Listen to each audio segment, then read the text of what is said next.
Welcome to Distracted. I'm Angela Lockwood, and this is fun today because I get to speak to somebody who I admire, who I have spoken to before. And in fact, Sharon Collon and I once spoke before in a previous season, and it was A Kid's Life of the podcast.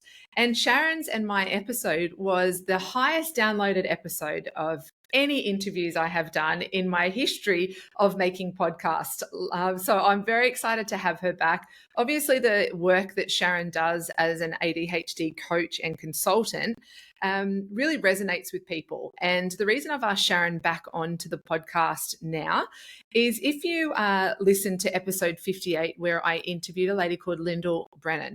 And Lyndall had just been navigating a diagnosis of ADHD at age 44.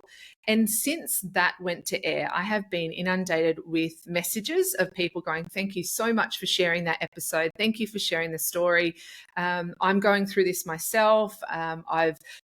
People just really connected with Lyndall's story." So I wanted to invite Sharon back on here because Sharon's the founder of the Functional Family, and we will unpack this further. She is the expert in ADHD and the expert in attention deficit. So Sharon, welcome back on Distracted. Excited for our chat today. I always love catching up with you. How exciting. I don't think you knew that you were the highest downloaded episode on the podcast. I love that so much because, well, I'm really up for anything that starts conversations about ADHD. And if people are interested, I will keep talking till the cows come home about it because it needs a lot more conversations about it. We need to be open and approachable and put out the correct information about ADHD. So love that there's so much interest. Well, you've just sort of opened the door, so I'm going to jump straight into that. Understanding ADHD, what is the difference between a diagnosis of ADHD, ADD to just being distracted? Okay, so the actual difference is differences in the brain. ADHD by nature is a different brain. It's a neurological difference. And that's to do with neurotransmitters in the brain. It's to do with the prefrontal cortex of the brain. And it actually causes an impairment of executive function skills. Now, executive functions are things like organization, planning, activating. It is way bigger than just a focus issue, although that's the thing that people tend to lean towards when they think of ADHD. But we know it's bigger than that. And of course, we're going to touch on the focusing and attention things today. But there's also things like sustaining effort, ignition, momentum, frustration tolerance, emotional regulation, working memory, recall, and regulating behavior as well. So those are the sorts of things that make it quite different to, just normal struggles with maintaining attention or having an attention deficit. We hear people that are saying I'm distracted or, there's lots of things happening that I can't focus on. Why do you think so many people don't understand the difference between that and having an attention deficit disorder? I guess it's quite normal for people to show some of the symptoms of ADHD, especially in this world of social media and clicking quick videos on our social media and TikTok and things like that. And so that is normal for us to be a more distracted. We are more distracted than we used to be. But there is a next level in terms of executive function impairment that comes along with actually the diagnosis of ADHD. Now, so we're getting all this confusion. So there's lots of TikTok videos like, "I've lost my phone, I must have ADHD, blah, blah, blah, blah, blah." And they did a study in America showing that 50% of the information that you're seeing about ADHD on TikTok is actually incorrect. Wow. And so we're lots of information coming up about ADHD, not all of it correct. There's a lot more awareness around it. So perhaps people do have some of the symptoms and are now seeing more information about it and thinking that perhaps might, they might relate to some of the symptoms. But there is a whole qualifying panel that comes along with ADHD. It doesn't just come from focus issues exactly. Yes, sure, it is part of it, but it is a bigger picture as well. So there's a lot of information around there, and coupled with increased awareness, I think we're starting to talk about it more, which is not necessarily a bad thing. Mm. Yeah, and I think you hit the nail on the head there too, in terms of there's a whole panel, right? There's a whole lot of, it's not just, oh, I feel like this part of my life, I'm a little bit more distracted than the last period of my life. It actually, there's quite a big process to go through for people to, have awareness and go through that journey, which is one of the things back in episode 58 that Lyndall and I spoke about, was the journey that she went through it, which, involves a lot of different health professionals, understanding your own behaviors, what are the functional deficits that you're experiencing in your life. I would love to know from you, you have a huge community of people who are all experiencing ADHD, either for themselves, for their children, or for partners. What are some of the common challenges that you're hearing from people that they're facing in their own lives when it comes to ADHD? So a lot of the challenges people experience is really to do with their executive function struggles. So those things that I mentioned before, but it's bigger than that. So when we focus in on, say, if we use a child example, there's lots of strategies on how to support that individual with ADHD. But what we see is ADHD in general is a dysregulated nervous system. And now the phenomenon is that the people who support the people with ADHD also end up with dysregulated nervous systems, right? Because whenever we have homes that have emotional regulation issues, issues with stress resilience, issues with frustration tolerance, lots of people end up dysregulated from supporting and being in that supporting role. So parents can often have a really hard time with that, coupled with judgment that comes from the outside world about ADHD. Lots of people have a very, very strong opinion about ADHD, and a lot of the time, in fact, most of the time, it's not based on facts, or it's based on really outdated information or stigmas that no longer apply anymore and need to be thrown out. Do you mind just touching on what some of those are that you see Yes. people? Yeah, what are some of those judgments? Because I'm with you there. I hear it all the time myself. So do you mind sharing what some of those would be? Okay, firstly, where's the wine? I'm ready for a rant. No, I'll take a step back. You take over, Sharon. So there's so many, and I've heard so many over the years. So firstly, there's the stigma the preconception that it's a little boy condition. So it's a hyperactive little boy condition, that it's only a focus issue, that you grow out of it. You absolutely do not. If you have ADHD, that is your brain. That you can learn skills around it. You might even mask it very well, but that's your brain, right? And the stigma comes around like that it's a lack of discipline, that it's poor parenting, that child just needs a spanking, whatever. That what really comes out in a less intense way is that ADHD people are lazy. So people often say, like, why don't they? They should be able to. Why can't they just do what their siblings do or their classmates do? But the one that really blows my mind is that you can try harder out of ADHD. You can't try harder out of ADHD. You need to try differently. You need to try differently. You need to have strategies that work for you. So what works for Johnny down the road isn't going to work for you because you have a different brain, you have a different processing system. ADHD is not a choice. It is a different processing system. So we need to honor that and help the person discover strategies that work for them and support them while they're doing that, because it is a challenging process. So that whole choice thing, recognizing the won't versus can't.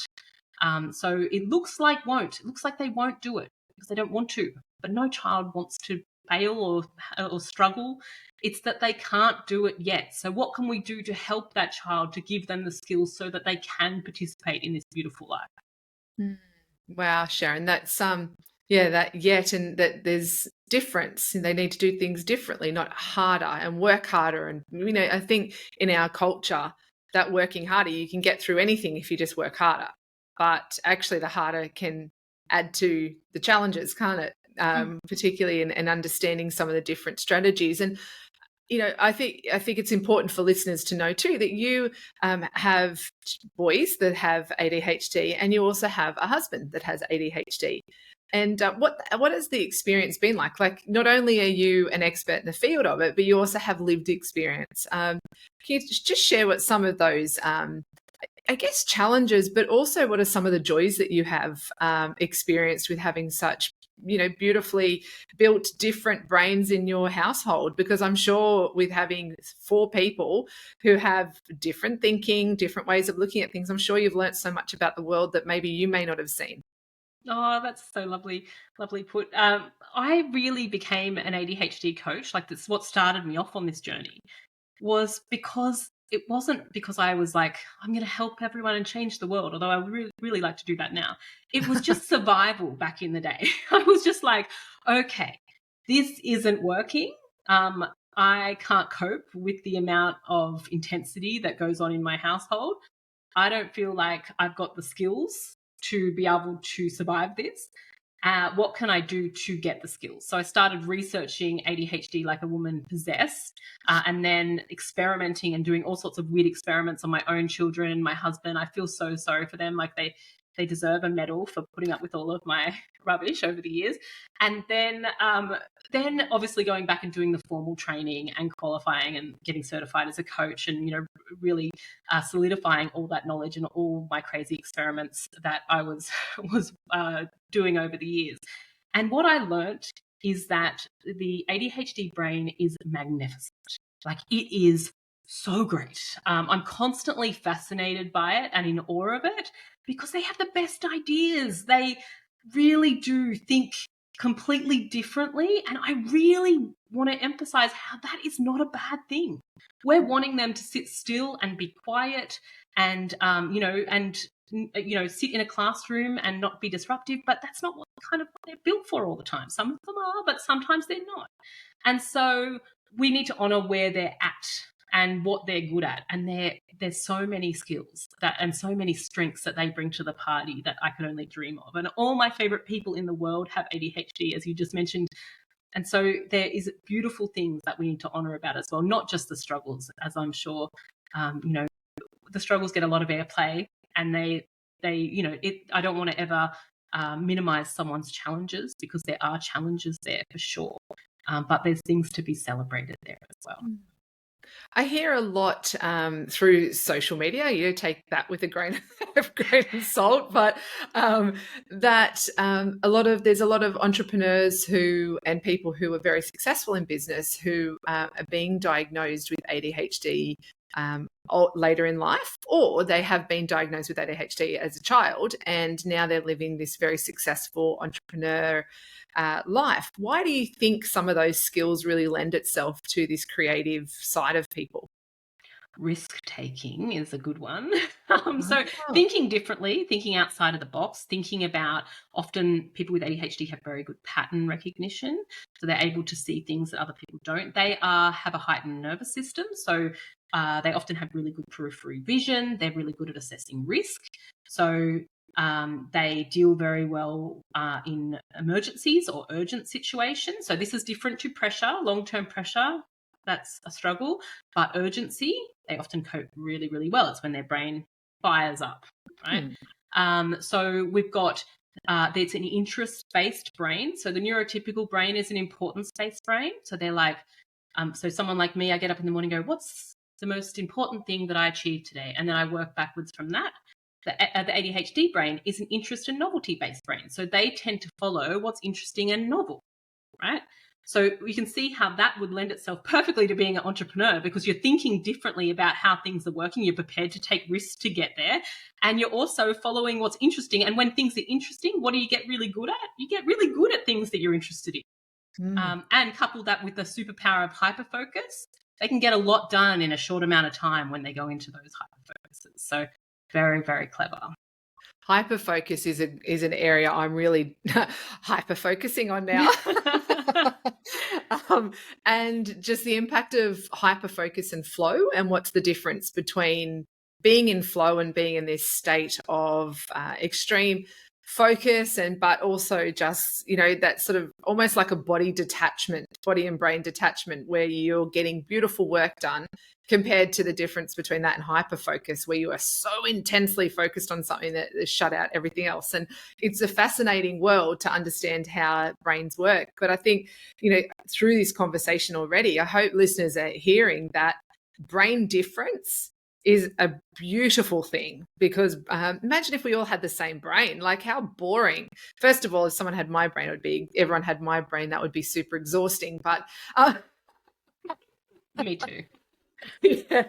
But I think that creativity and innovation is something that we need. And I think even more so as we're coming into the world of AI and being very technologically focused, having creative thinking and having those thoughts where we see things from different angles is going to be more important than ever. To be able to come up with those sparks of creativity. What I'd love to know, Sharon, is for people that are listening, what are some of the strategies that you share with families because you do run a membership called the Functional Family, and you do run the membership, and I can see, I know people can't see this if they're listening, but behind you right now is a wall full of trophies. Thank you. You're winning awards in this space. You've got so many members that are sort of following you. What's the information that you share to your members, and why do you think it's making such an important impact for people? Okay, so I think the point of difference, and what I cried out for at the beginning of our journey, was really about finding a community that was going through a similar journey, similar to what you've created, Ange, with the beautiful work that you do. Is I needed to have community that was going through similar things as me, and that's not always parenting groups. We have a different level of things that are going on in families with ADHD in there. So I wanted that community piece. And then it was more than that. So I was doing all this research about the brain, about ADHD, and then I was absorbing all this content and reading all the books about it. And then I would get in front of my own children, who are triggering to me because I love them and I want the best for them. And why are they so loud? And then I would freeze. And I'd be trying to recall all the strategies that I've read, and I would come up with nothing all the time, or I'd do the wrong one, or I'd just get frustrated. And then, it was really, really quite challenging. So I wanted to create information that was very focused on practical tools. Okay, we've got some information. We've got the education piece. Now, what do we do with it? Give me some practical steps to try. Doesn't necessarily have to be the exact right ones. We can modify them for our family.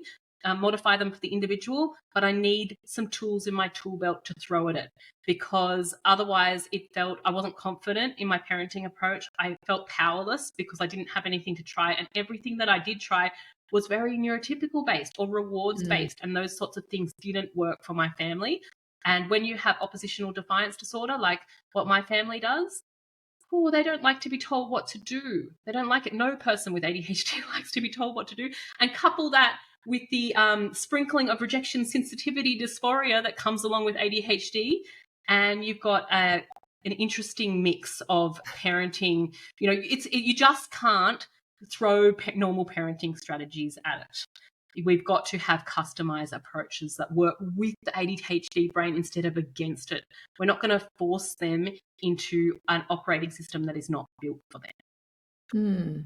That's amazing. And obviously it is making such an impact, because I know that, you see the work that you do and the amount of people that are now involved in your world, that there is such a need for this. And I think what I'd love to know from you too, Sharon, I feel like I could talk to you forever, but I'm so mindful of time. I've got like my 3,000 questions here to go through with you. But for people who are maybe struggling at the moment with either they've been newly diagnosed themselves, or they're on the journey of getting a diagnosis, or they're not, and they're just sort of in their world of trying to better understand how their brain works, what do you suggest for them in terms of staying connected with who they are?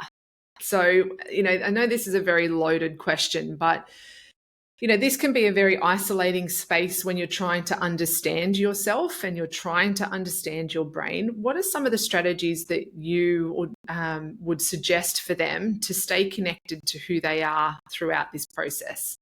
I think the thing that we need to really highlight is that every individual has strengths. We all have unique strengths that make us who we are. And when we have tools that work with those strengths, they're the ones that feel like they're the most in alignment for us. And so we know that self-esteem struggles come along with ADHD. And I always want to honor that. The world is a spiky place out there. It's spiky for all of us, and we need to lean heavily on our strengths and know that what works for us, it can look a little bit different. And that the world is an experiment. We can fail spectacularly and stuff up and start again and try again and find what feels in alignment with us and our values and our strengths. So as you're going through this process, to have a look at the things that you do easily or that come easily to you, or people say that you're good at, or you're good at, and most people have a pretty good idea of what those things are.